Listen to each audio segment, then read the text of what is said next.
Hello दोस्तों, आज हम गॉस थ्योरम पढ़ाई करेंगे। इलेक्ट्रोस्टैटिक्स का एक ठो कॉन्सेप्ट जो गॉस थ्योरम है। गॉस थ्योरम क्या है? तो गॉस थ्योरम को डिस्कस करने से पहले हम गॉसियन सरफेस के बारे में थोड़ा जानकारी ले लें। गॉसियन सरफेस क्या है? Any close surface contain some charge in it. जो भी एक क्लोज सरफेस होगा उसके अंदर सम चार्ज कंटेन करेगा, उस सरफेस को हम बोलेंगे गॉसियन सरफेस। एक क्लोज सरफेस जिसके अंदर कुछ भी चार्ज होगा तो उस सरफेस को हम बोलेंगे क्या? Gaussian surface. तभी ये गॉस थ्योरम का स्टेटमेंट क्या बोला है, देखते हैं। It state that the net electric flux through a Gaussian surface is equal to 1/ε0 time charge enclosed by it. Gaussian surface मतलब हम अभी डिस्कस कर चुके हैं कि गॉसियन सरफेस क्या होता है। Any close surface contain some charge in it. तो ये गॉस थ्योरम का स्टेटमेंट क्या बोला है? It state that the net electric flux through a Gaussian surface is equal to 1/ε0 time charge enclosed by it. मतलब कौन सी भी एक ठो क्लोज सरफेस लेंगे, गॉसियन सरफेस लेंगे, उसमें चार्ज दे देंगे, तो वहाँ पे नेट इलेक्ट्रिक फ्लक्स क्या होगा दोस्तों? वहाँ पे नेट इलेक्ट्रिक फ्लक्स होगा कि 1/ε0 time charge enclose by it. मतलब ये एक ठो ले लिया हमने गॉसियन सरफेस जिसके अंदर चार्ज Q दे दिया, चार्ज है Q। तो यहाँ पे इस गॉसियन सरफेस के थ्रू नेट इलेक्ट्रिक फ्लक्स क्या होगा? 1/ε0 time charge enclose by it. That means phi E equal to Q/ε0 ये बोला गया है। तो अभी हम इसे प्रूव करेंगे गॉसियन सरफेस को, गॉस थ्योरम को। तो प्रूफ ऑफ गॉस थ्योरम। तो देखो दोस्तों, हम जब एक गॉसियन सरफेस लिए हैं वहाँ पे जो भी चार्ज दिए हैं Q, तो अभी यहाँ पे एक ठो स्मॉल एरिया ले लेंगे dA। स्मॉल एरिया ले लिया dA। तो यहाँ क्या होगा, हम जानते हैं पॉजिटिव चार्ज के केस में इलेक्ट्रिक फील्ड लाइंस और लाइंस ऑफ फोर्स क्या होता है? आउटवर्ड होता है रेडियली। तो यहाँ पे भी क्या होगा? रेडियली आउटवर्ड होगा इलेक्ट्रिक फील्ड। और इसका एरिया वेक्टर क्या होगा दोस्तों? यहाँ पे एक ठो लाइन ड्रॉ कर दिए, वहाँ पे परपेंडिकुलर होगा एरिया।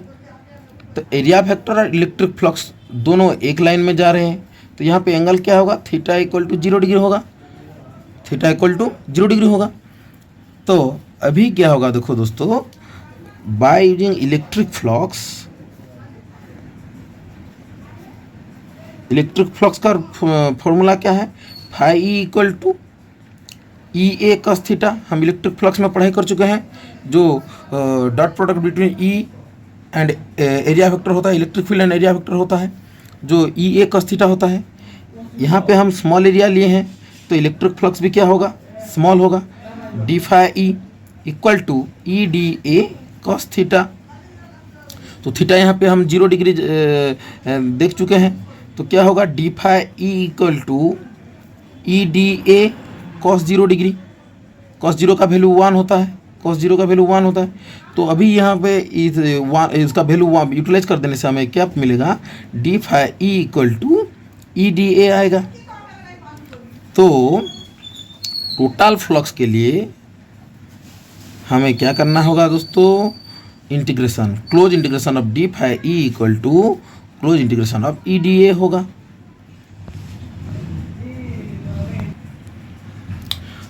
तो क्या होगा दोस्तों? क्लोज इंटीग्रेशन निकालेंगे तो close integration of d phi E का क्या होगा?